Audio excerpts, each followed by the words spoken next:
দিনাজপুরের চাকুলিয়ায় আজ দেখা গেল জনতার প্রবল উচ্ছ্বাস। সংবিধান বিরোধী ওয়াকফ ও এসআইআর বিলের বিরুদ্ধে বিস্ফোরক মিছিল বেরোলো কানকি বাসস্ট্যান্ড থেকে। হাজারো মানুষ পা মিলিয়ে এগিয়ে গেলেন মনোরা বাজারের দিকে। চাকুলিয়া ও আশেপাশের গ্রামাঞ্চল থেকে সাধারণ মানুষের ঝড়ের গতিতে জড়ো হয়ে সরকারের বিরুদ্ধে তীব্র স্লোগান তুললেন। ধর্মীয় সম্প্রীতি ভাঙার অভিযোগ তুলে বিল প্রত্যাহারের জোরালো দাবি জানালেন সবাই। পুরো মিছিল জুড়ে উত্তেজনা থাকলেও সবটাই ছিল শান্তিপূর্ণ। নেতৃত্বে ছিলেন চাকুলিয়া বিধানসভার প্রাক্তন বিধায়ক আলী ইমরান রামাজ ওরফ ভিক্টর। তার আহ্বানে আজ এলাকায় সম্প্রীতি রক্ষার বার্তা আরও জোরালো হয়ে উঠল। চাকুলিয়ায় আজ মানুষের শক্তিই প্রমাণ করে দিল সম্প্রীতি ভাঙার প্রচেষ্টা কোনোভাবেই বরদাস্ত হবে না। দেখুন, মাননীয় মুখ্যমন্ত্রী যখন সরকারে এসেছিলেন, তৃণমূলের পক্ষ থেকে রাজ্যবাসীকে এটাই বোঝানো হয়েছিল যে মমতা ব্যানার্জি হচ্ছেন একজন সততার প্রতীক। উনি যা বলেন সত্য বলেন, সেই কথাকেই আমরা বিশ্বাস করে এসেছি এতদিন। উনি বলেছিলেন আমি জীবিত থাকলে এসআইআর হবে না। উনি বলেছিলেন আমি জীবিত থাকলে ওয়াকফ আইন পশ্চিমবাংলায় কার্যকরী হবে না। তো আজকে এসআইআর হচ্ছে পশ্চিমবাংলায়।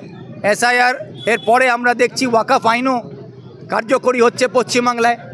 তো উনি যদি জীবিত থাকতেন তাহলে এটা হতো না। এটা হচ্ছে, তার মানে উনি জীবিত নাই। আর যখন কেউ মারা যায় তাকে শ্রদ্ধা জানিয়ে রেস্ট ইন পিস আমরা সকলেই বলি। সেই জন্যে ওনার ছবিতে রেস্ট ইন পিস আমরা লিখেছি, যাতে উনি চিরশান্তিতে থাকুন। এই আন্দোলনটা হচ্ছে ওয়াকফ এবং এসআইআরের বিরুদ্ধে। তার কারণ হচ্ছে কি এখানে এই দুটো আইন, এসআইআর সমস্ত মানুষকে আক্রান্ত করছে। এই ওয়াকফের আইনের জন্য সমস্ত মানুষ আজকে বিপদে পড়ে গেছে। সাথে সব দলের মানুষ আছে।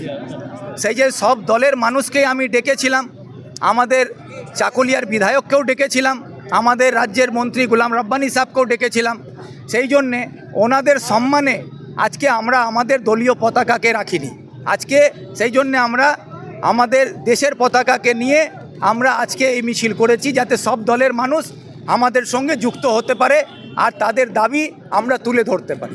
এটা তো আমরা সবাই কংগ্রেসের নেতারাই তো করছে রে ভাই। কংগ্রেসকে মুর্শিদাবাদও আমাদের নেতা মিছিল বের করেছেন, আমাদের মালদাতে মিছিল বেরিয়েছে, উত্তর দিনাজপুরে আমি বের করছি। এরকমভাবে আমাদের প্রত্যেকটা জেলাতেই এসআইআর এবং ওয়াকফের বিরুদ্ধে কংগ্রেসের নেতৃত্বরা মিছিল বের করছে। একদম ঠিক বলেছে, এটা একবারে মেনে নেওয়া যায় না। একজন জীবিত মানুষকে সম্বন্ধে এরকম ছবিতে RIP লেখা, ছবিতে মাল্যদান করা, ধূপকাঠি জ্বালানো, তার নামে ডেথ সার্টিফিকেট ইস্যু করা, এটা সুস্থ মস্তিষ্কে সুস্থ সমাজে এটা গ্রহণযোগ্য নয়, আমিও মানি। কিন্তু রাজ্যের মাননীয় মুখ্যমন্ত্রী হচ্ছেন, উনি নিজে স্বীকার করছেন আমি জীবিত থাকলে এসআইআর হবে না, আমি জীবিত থাকলে ওয়াকফ হবে না। তো আজকে যখন দুটোই হচ্ছে, তার মানে উনি জীবিত নাই। ওনার শরীরটা বেঁচে আছে, ওনার বিবেক, ওনার আত্মা সব মরে গেছে। সুস্থ মস্তিষ্কের মানুষ এটা করবে না, আমি এটাই বলছি। তো যেটা আমরা করেছি সেটা মমতা মুখ্যমন্ত্রী হিসাবে রাজ্যের মানুষকে সুস্থ থাকতে দিচ্ছেন না। সেই জন্যে আজকে যে সুস্থ পরিবেশটা পশ্চিমবাংলার, সেটাই ধ্বংস হয়ে গেছে। আজকে আমাদের মানুষের ধর্মীয় সম্প্রীতি, ধর্মের সম্পত্তি এবং মানুষের যে গণতান্ত্রিক অধিকার সবই ধ্বংস করে দিয়ে মানুষের সুস্থ থাকার পরিবেশটাই নষ্ট হয়ে গেছে। এখন যা হচ্ছে পশ্চিমবাংলায় সব অসুস্থ মানুষরাই করছে।